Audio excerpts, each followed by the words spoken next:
Hola gente, ¿qué tal? ¿Cómo estamos? Bueno, segunda vez que grabo este vídeo porque me olvidé de poner el micro en el primero. Ya estoy asegurando que está puesto, así que ya nada me para.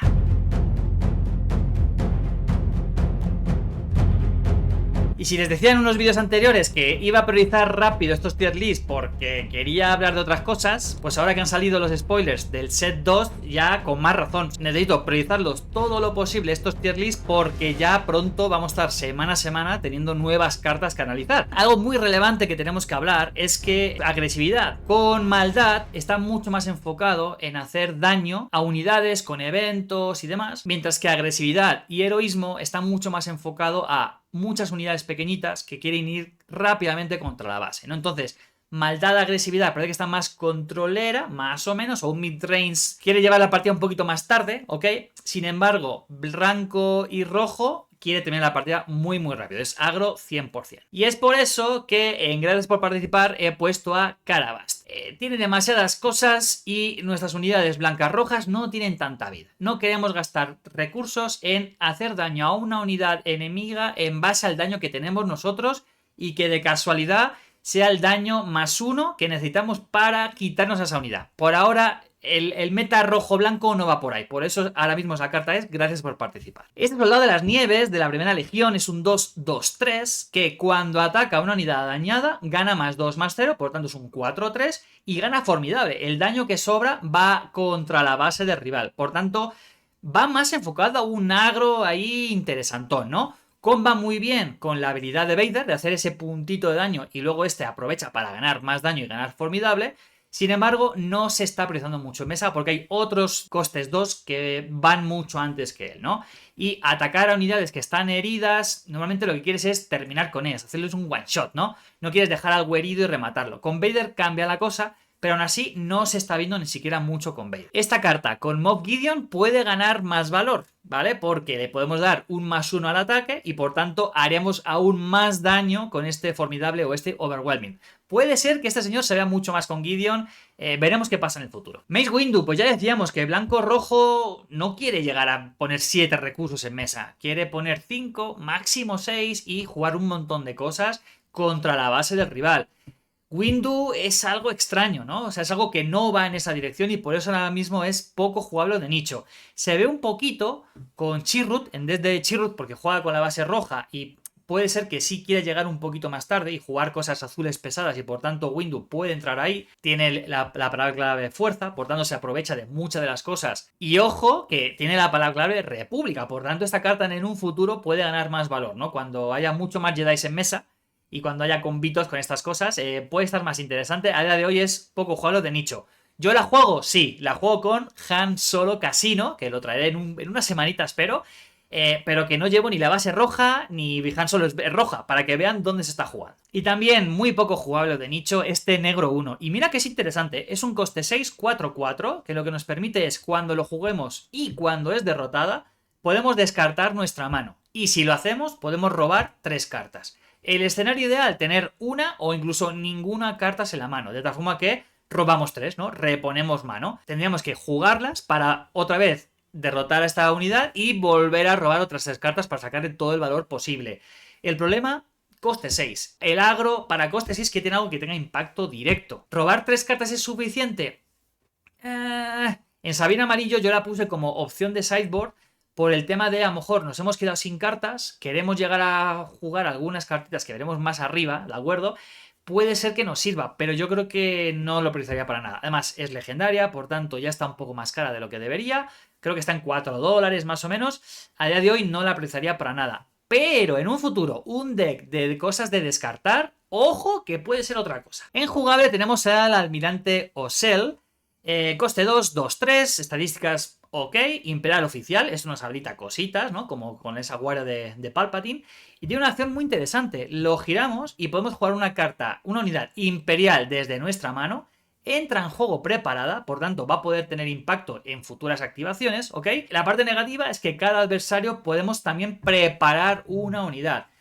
Por tanto, lo queremos jugar y activar lo antes posible a esta unidad para que el rival no tenga ninguna carta girada y no saque beneficio de la parte mala de nuestra carta. ¿Cuándo lo queremos usar sobre todo? Bueno, unidades pesadas que queremos que tengan impacto rápido en mesa y que a lo mejor no tengan centinela, que no tengan hacer daño directo, que no tengan robar cartas, etcétera, etcétera. Sin embargo, no está siendo priorizado en ningún deck. Ahora bien, creo que este señor puede ser la clave para decks futuros porque puede traer mucha magia a la mesa. Después tenemos el sable de luz decaído, no decaído, sino decaído, ¿vale? Que suena un poco ahí extraño. Coste 3, 3, 3. Si se lo damos a una unidad que tenga fuerza, cada vez que ataque esa unidad va a hacer un dañito a todas las unidades de la arena terrestre que controlen ese jugador en concreto.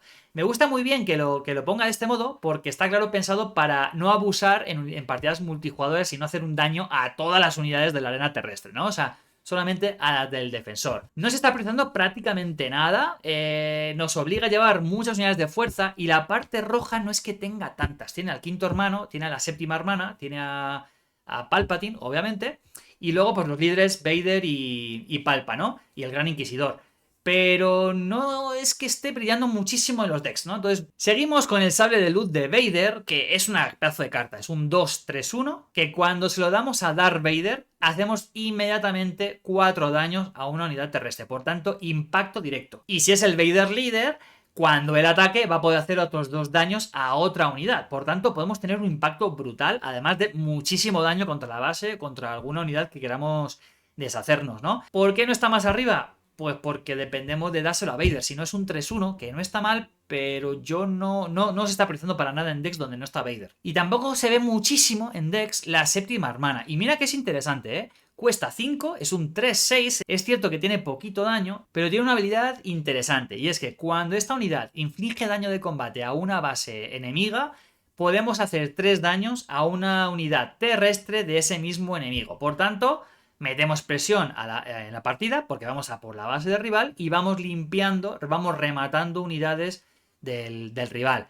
Está muy bien. Y además, como tiene sabotaje, en teoría no nos pueden parar esta idea. Pero solo tiene 3 de daño. Por tanto, no es tanta presión el que estamos metiendo a la base del rival. La parte muy positiva es que tiene 6 de vida. Por tanto, se queda fuera de takedown. O sea, no nos pueden jugar takedown por tener un puntito más de lo que pide la carta. Así que es una carta que al rival le va a costar sacar de la mesa. Y por último, en jugable está Zeb Orrelios. Con Hera se juega prácticamente siempre, ¿vale? Sobre todo en mono verde, o sea, en mono Hera, porque es base verde de 25, que es donde esta unidad brilla más. Porque si no, no tiene tanto impacto. No es un coste 5 que al jugarse no hace nada. Ahora bien, cuando completa un ataque, y esto significa atacar y sobrevivir, si el defensor ha sido derrotado, podemos hacer 4 de daños a otra unidad terrestre. Por tanto, podemos hacer un 2x1 más o menos cómodo. Con la base verde lo bajamos inmediatamente, le damos ambush y puede tener impacto directo. Pues es ahí donde gana más valor. ¿Por qué lo he puesto en jugable y no solo de nicho? Porque creo que puede ser una herramienta muy interesante para eliminar ciertos líderes de 5 de vida, ¿no?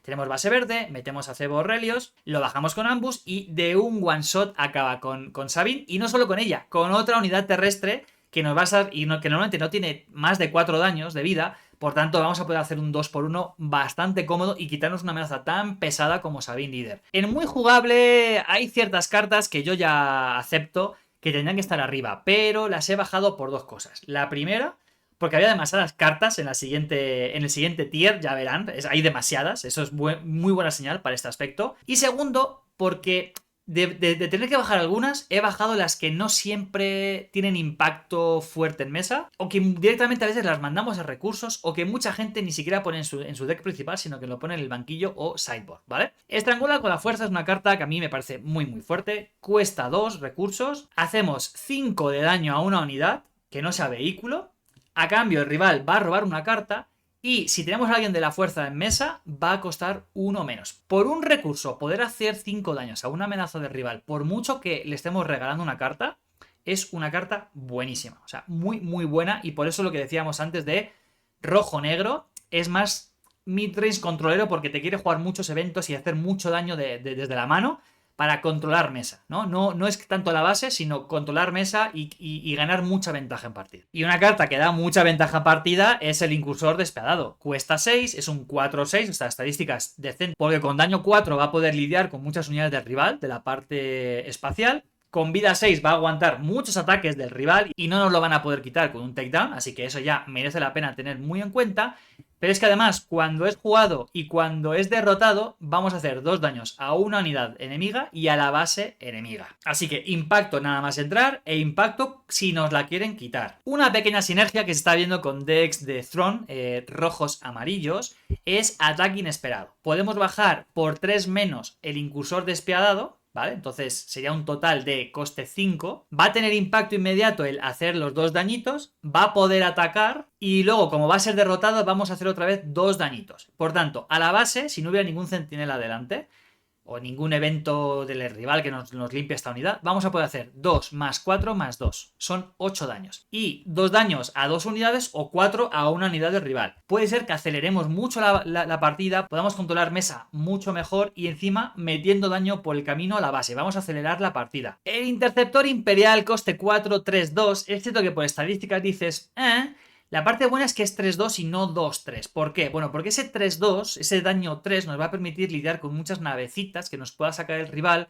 La típica que cuesta 2 o que cuesta 3 y que tiene 2-3 de vida, ¿no? O sea, 2 de daño, 3 de vida. Esta nave nos va a permitir lidiar con ellas fácilmente y para el agro, controlar un poquito mesa, etcétera, etcétera. Pero no acaba ahí, es que cuando la jugamos podemos hacer 3 de daño a una unidad espacial. Por tanto, podemos lidiar con 2 de estas navecitas del rival. O el Bright Hope, ¿no? Esa carta blanca-verde que cuesta 4, es un 2-6. Bueno, pues podemos hacer 3 de daño primero y luego otros 3 de daño cuando ataquemos con ella. Así que podemos quitar un centinela del rival que nos podría estar paralizando muchos ataques desde el espacio a la base del rival solamente con esta carta. Es una muy buena carta. Y esta es una de las cartas que les decía que podrían estar perfectamente arriba porque se ven en todas las Sabines verdes, se ve esta carta, pero justamente con Sabine amarillo no. Con Leia no se prioriza tanto y es muy dependiente de la base de 25 verde. Cuesta 6, es un 4-6... Tiene tesón, por tanto, con cada puntito de daño que tenga esta carta va a ganar un punto de daño cuando ataque ella. Tiene 6 de vida, por tanto podemos llegar a aguantar bastante. Y cuando la jugamos, si una base tiene menos de 15 de daño, esta unidad sale preparada. Así que luego iría al rival y luego podríamos nosotros atacar con este ATAP de guerrilla. Pero es que no queda ahí la cosa. Es que si jugamos la base de 25 en ella, podemos elegir primero hacer el ambush, por tanto atacamos a una unidad, idealmente la vamos a limpiar, vamos a recibir daño en contra y entonces se va a preparar debido a la habilidad que tiene de que la base del rival o la nuestra tenga 15 de vida o menos y vamos a poder atacar contra la base o contra otra unidad y encima haciendo mucho más daño de 4 porque habremos recibido daño por el ataque primero, así que tiene muchísimo impacto, es una amenaza fuerte que el rival tiene que tener en cuenta. Pero como digo, hay ciertos decks que no la llevan y alguna tenía que bajar a muy... Y esta, créanme que me duele porque mi Sabine amarilla es clave, es esencial. Sacrificio heroico. Por un recurso vamos a robar una carta que el agro necesita robar como el comer porque muy fácil se queda sin mano muy rápido, ¿no? Además, vamos a ganar tiempo porque atacamos con una unidad inmediatamente. Y no ataca ya, sino que encima gana un +2 +0. La parte negativa es que en cuanto hagamos daño de combate, esta unidad va a ser derrotada. Por tanto, es cierto que perdemos una unidad, pero agro quiere terminar la partida rápida. Quizá no nos importa tanto perder una unidad si hemos logrado hacer muchísimo daño. Y sobre todo, por ejemplo, un target perfecto para elegir donde usar esta carta es el que aparece en la foto. K2, ¿no? K2 es buenísimo porque al ser derrotado vamos a poder hacer 3 daños a la base del rival. Así que puede ser una jugada de 4 +2 +3, es muy, muy bestia. ¿Por qué es tan muy jugable si es tan bestia? Bueno, Sabine verde muchas veces lo lleva en el sideboard, no lo prioriza para meter dentro de las 50 cartas. Y solo por eso lo he pasado a muy jugable. Es rara, por tanto, si no puedes acceder a ella porque no hay tantas en el mercado o porque puede tener un precio más elevado, hay otras cosas que quizá puedas priorizar porque ya a día de hoy, repito, hay muchas Sabine verdes que no lo están metiendo en su deck de 50, lo ponen en el sideboard. Por eso lo he bajado a muy jugable, pero para mí con Sabine amarillo es muy jugable, meta, quiero 5 copias. Y otra carta que me duele bajar a muy jugable porque encima el arte me encanta es Por la causa en la que creo. Cuesta 3 y es daño pasivo que vamos a hacer al rival porque vamos a revelar las 4 primeras cartas de nuestro deck y por cada carta que revelemos que tenga el aspecto de heroísmo vamos a hacer un dañito. Por tanto, en el mejor de los escenarios, 4 daños directos a la base.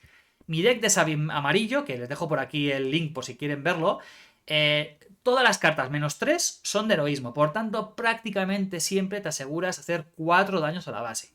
¿Cuándo esta carta brilla? Cuando la partida está llegando ya a ese momento donde necesitas acabar con el rival, pero a lo mejor el rival ya ha lidiado con tu mesa, o ya no tienes más cartas, no tienes más unidades, o te han limpiado la mesa. Bueno, de forma pasiva podemos empezar a hacer daño a la base del rival y terminar partida incluso sin tener unidades en la mesa. Solo por esto, esta carta merece muchísima prioridad. Ahora bien, mi experiencia en Sabin amarillo es que muchas veces esta carta ni la llego a usar. Va directamente a recursos porque termino la partida mucho antes y no la necesito. Priorizo a jugar eventos de coste 1 o coste 2 para hacer daño inmediato directo, para quitar unidades de la mesa o lo que sea, o bajar más unidades frente a esta carta. Ahora bien, si en esa partida, es cierto, me paran mucho y avanza, es donde gana más valor. Pero como mi experiencia es no necesitar jugarla prácticamente nunca, y la llevo a recursos, por eso la bajo a muy jugable. Tenía que elegir alguna y he elegido también a esta. Y antes de pasar a muy jugables, como siempre, breve recordatorio que este canal Puente 3 tiene un patrocinador llamado StatEcards. Yo sé que aún no hay web, ¿vale? Va a ser una web donde vender y comprar cartas. Tengo noticias, gente, tengo noticias. Ha habido un problema de salud, no voy a entrar mucho en detalles con el diseñador que está apoyando a la persona detrás de este proyecto, ¿ok? Por tanto, no ha podido trabajar mucho en la web y se está postergando. Parece ser que va a salir antes del set 2, por tanto, puede ser un momento maravilloso para que vendamos muchas cartas para sacar dinerito que invertir en el nuevo set. Ojalá se cumple. Yo en cuanto tenga más noticias se lo voy a ir comunicando por aquí. Y venga, pasemos ya a las obligatorias o meta. Y es que, bueno, este soldado de asalto de la Estrella de la Muerte, coste 1, 3-1, es que está aquí, se merece estar aquí. Primero, porque con Vader comba muy bien. Lo vamos a dejar fuera de curva, es decir, en turno 1, por ejemplo, en lugar de gastar los 2 recursos, gastamos 1, nos habilita el poder hacer la acción de Vader, gastando un recurso y habiendo jugado una unidad imperial previamente, para hacer un puntito de daño. Lo cual nos puede permitir directamente terminar con unidades de rival o incluso hacer el daño justo para luego poder tradearla y seguir controlando mesas. Así que ya solamente por eso merece la pena. Por otro lado, ese 3 de daño nos va a permitir tradear con las cartas iniciales del rival y acabar con ellas sí o sí. Por ejemplo, ese centinela de coste 3 que es un 4-3 verde-blanca, este puede acabar con ella de un solo ataque. Y solamente por eso tiene una prioridad altísima, en mi opinión, esta carta. Palpatine, podemos pensar que podría ir muy jugable, ¿de acuerdo? Es cierto que he estado mirando muchos decks, no muchos lo están priorizando de forma muy fuerte. Sin embargo, ¿por qué lo pongo aquí arriba? Bueno, porque hay otras cartas que tienen la capacidad de limpiar en área, de hacer mucho daño directo, o incluso legendarias que tienen estadísticas muy fuertes, que están muy caras. Y Palpatine sale más o menos a la misma vez, tiene un impacto similar porque en cuanto es jugada vamos a poder hacer 6 de daño repartido como queramos entre unidades enemigas, por tanto nos va a permitir acabar con una unidad muy fuerte o repartir daño y quizá hacer una limpieza en área. Tiene formidable, su ataque, cuando ataca una unidad, ese daño extra va a pasar a la base, por tanto nos va a permitir acelerar la partida si es que lo necesitamos. Por eso, y para tratar de equilibrar un poquito entre blanco y negro, lo he subido a obligatorio meta, ¿de acuerdo? Pero reconozco, creo que dentro de un mesecito y medio la vamos a bajar, ¿vale? La vamos a bajar a muy jugable, porque a día de hoy miro muchos decks y no se está viendo tanto. La que sí se merece sí o sí estar aquí, y también sale Palpatine ahí en la cartita, es Rayo de Fuerza. Es un coste 1, elegimos una unidad, esa unidad pierde todas las capacidades para esta fase, ¿vale? O sea, limpiamos su tarjetita, aparece en blanco, y además vamos a poder hacer daño a esa unidad por cada recurso que giremos si tenemos una unidad con la palabra clave fuerza en la mesa. Por cada recurso que giremos, 2 dañitos. Y lo mejor de todo es que es flexible, ¿no? Que necesitamos hacer 8 daños. Bueno, vamos a girar 4 recursos. Que solamente necesitamos hacer 3, 4. Vamos a girar 2 recursos. Entonces, está muy bien por esa flexibilidad. Es muy buena contra K2, luego explicaré por qué. Y en pantalla estamos viendo uno de los terrores de las mesas de juego a día de hoy. Este ala A del Escuadrón Verde. Coste 2, 1-3 con incursión 2. O sea, cuando ataca es un 3-3. Es rebelde, es heroísmo y es agresividad, por tanto comba con muchas cartas del deck de Sabin, tanto el amarillo como el rojo y por supuesto Leia. Así que es una bestia. Y esas 3 de vida hace que no pueda ser tradeada tan bien. Por eso es tan buena la nave que les comentaba antes de maldad. Poco más que decir. O sea, creo que todo el mundo la estamos o disfrutando o sufriendo. Así que aquí no hay mucho más que explicar. Y tampoco hay que explicar mucho de Sabine. 2, 2, 3, que hace un dañito o al defensor o a la base del defensor cuando ataquemos con ella. Por tanto, si necesitamos hacer un dañito para terminar con una unidad, si atacamos con Sabine, vamos a poder acabar con ella sin recibir daño a cambio. Así que ya solamente por eso merece mucho la pena. Pero además es que es por 2, es un 3-3 si atacamos a la base. Por tanto, mucha presión, se prioriza muchísimo. Y rebelde, es blanco, es rojo. Y ojo que es mandaloriana. Así que en un futuro, en el set 2, que va a salir Mando y seguramente va a salir Bo-Katan, ya nos han mostrado a la forjadora. Va a haber cositas con mandalorianos. Sabine va a ganar muchísima más prioridad si es que ya no tiene ya toda la del mundo. Y otra carta que tiene una prioridad absurda es rojo 3. Es un 3-2-3 que tiene incursión 1, por tanto cuando ataca es un 3-3, que da incursión a todas las unidades aliadas de heroísmo, así que es una mejora en área brutal y en una dirección en la que nos interesa cuando jugamos agro, que es hacer mucho más daño cuando atacamos. Y sobre todo si atacamos a la base rival, es que vamos a acelerar muchísimo la partida, o sea, vamos a terminar muchísimo antes y el rival va a tener muchísimo miedo. Por eso va a tratar de priorizar tanto a esta unidad. Y esta parte, lo bueno es que el resto de unidades nuestras van a tener más supervivencia en mesa y van a poder seguir haciendo mucho más daño contra la base. Este soldado de las fuerzas especiales es un coste 1, 2, 2. Con Sabine Amarillo ya mostré esa pequeña sinergia de jugar a Leia, giramos un recurso y bajamos este soldado, por tanto, y además con Sabine giramos y metemos un dañito. Por tanto, en un primer turno tendríamos a la base del rival con una herida y tendríamos dos doses en mesa. O sea, turno 1 súper opresivo, súper potente. Pero no se juega solamente por eso. Se juega sobre todo por la habilidad que tiene. Cuando se juega, una unidad centinela pierde esa habilidad por esta fase. Es muy buena como reacción a un centinela que nos quiera jugar el rival, ¿no?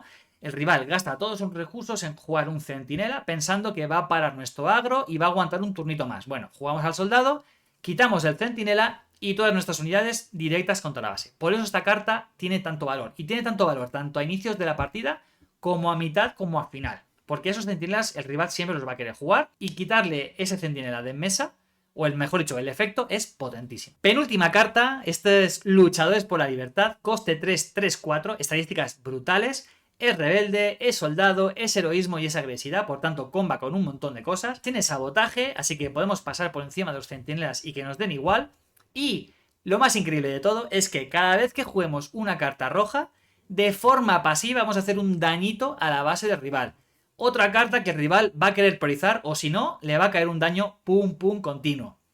Adelanto, muy posiblemente estoy pensando un deck con un líder que no se está viendo prácticamente nada en el juego con esta carta. A ver si alguien en comentarios adivina qué tengo en mente, pero va a ser un deck que puede ser muy interesante. No sé si en este set 1 funciona, ojalá con cositas del set 2 sí sea mucho más viable y pueda traer algo mágico a este canal. Y terminamos con una de mis unidades favoritas, sobre todo por el personaje, no tanto por lo que hace, que también es muy buena. Pero como saben, yo no estoy muy por la labor de jugar rojo-blanco, aunque K2 ya tengo mis 3 copias porque tengo ideas a futuro en la cabeza, ¿no? Pero lo dicho, el personaje me encanta, es uno de mis personajes favoritos de Rogue One. Así que bueno, es un 4-4-4, es rebelde, por tanto comba con Leia para darle la habilidad de atacar con 2 unidades seguidas y con todos los eventos del mundo mundial, ya lo he dicho 15 veces, es blanco, es rojo, o sea, todo bien. Es formidable, todo el daño que sobre va a ir contra la base del enemigo, así que aceleramos partida. Y cuando se derrote, podemos elegir una opción de entre 2 para cada adversario de la partida. ¿Qué quiere decir esto? Que en una partida multijugador, para cada rival, vamos a poder elegir uno de estos 2 efectos. Y son muy buenos los 2. Podemos elegir entre hacer 3 daños a su base, a esa base, ¿no? De concreto de ese rival, o hacerle descartar una carta. Con Leia y Sabine prácticamente siempre vamos a querer hacer esos 3 dañitos para acelerar la partida, ¿no? Para terminar lo antes posible con la base del rival. Pero, un deck rojo-blanco, mid-range, controlero, en mi opinión, va a priorizar mucho más el descartar una carta del rival. Si jugamos esta unidad muy pronto en la partida, ¿no? O sea, en turno 3, cuando tenemos justamente 4 recursos, Quizá quitar una carta al rival no es tan determinante, porque va a seguir teniendo entre 1, 2, 3 en mano, ¿ok? Pero ¿qué ocurre en momentos más avanzados de la partida, ¿no? Donde creo que ya todo el mundo tiene en mente que cuando tenemos ya 6, 7, 8 recursos en mesa, no tenemos tantas cartas en mano. Por tanto, ahí es donde K2 puede brillar con esta parte de hacer descartar una carta. Puede ser que el rival esté guardando todos sus recursos para jugar una mega carta y no tiene tantas cartas en mano. O puede que haya jugado un par de cartitas antes de muy poco valor para jugarla fuerte después, ¿no? Por ejemplo, un Overwhelming Barrage está esperando que juguemos más cartas para tener más unidades en mesa y sacar más valor. O directamente un Centinela Gigante. O la carta que te limpia totalmente las 2 arenas. Bueno, hacemos que K2 sea derrotado y después le hacemos descartar esa carta y pierde todo ese turno. Entonces, K2 puede tener mucho valor, en mi opinión, en decks también, midrange y controleros, y es por eso que ya tengo mis 3 copias ahí guardaditas en el archivador para decks futuros. Y nada, si revisamos el tier list total, es lo que les decía, ¿no? O sea, si miramos, hay demasiadas cartas arriba en obligatorio o meta, y creo que es una muy buena noticia para agresividad, sobre todo para agresividad, heroísmo, ¿no? Porque ya vemos que con Sabine, con Leia, incluso con Chirrut, ¿no? Hay muchas cartas de ahí que se están jugando y que son prioridad absoluta en sus decks. ¿Podría haber subido algunas arriba? Sí, las 3 que he comentado. Podría bajar a Palpatine también, pero bueno, quise equilibrar un poquito y subir alguna de maldad y bajar alguna de heroísmo. Sobre todo también para transmitir esto de que hay cartas que son muy buenas, pero se le puede buscar alternativas, ¿no? O incluso que por sí mismas son alternativas a cartas mucho más caras. Entonces, por eso he jugado un poquito con esto, ¿de acuerdo? Pero repito, en un mesecito y medio estaremos revisando estos tier lists. Por favor, dejen en comentarios si prefieren que sea un directo, ¿de acuerdo? Y que ustedes, por tanto, puedan participar y opinar en directo para tratar de convencerme de subir o bajar algunas cartas. O si, por el contrario, prefieren que sea un vídeo editado por mí, más cortito, donde, bueno, yo traiga mi impresión y listo. Y hasta aquí, gente, espero que les haya gustado. Por ahora los tier lists funcionan muy bien, ya lo saben. Hay gente que me escribe por privado o también aquí en los comentarios de los vídeos diciendo: oye, Alejo, me encanta porque me traes nuevas miradas a algunas cartas. Y hay otra gente que está muy en desacuerdo, así que ya sea una u otra opción para ti, que dejes en comentarios lo que opines, viene muy bien, tanto para que yo pueda leer tu opinión, como para que otras personas lo puedan leer y por tanto todo el mundo aprendamos y podamos darle una vuelta, ¿no? a todo esto y no caigamos en los estereotipos de como en 15 videos aparte que esta carta es buena, ya pues seguro que es buena. Bueno, quizá no tanto, o quizá puede ser incluso mejor con algunas sinergias que no estamos teniendo en cuenta. Gracias, gente, bonita semana y nos vemos en el siguiente video. Chao.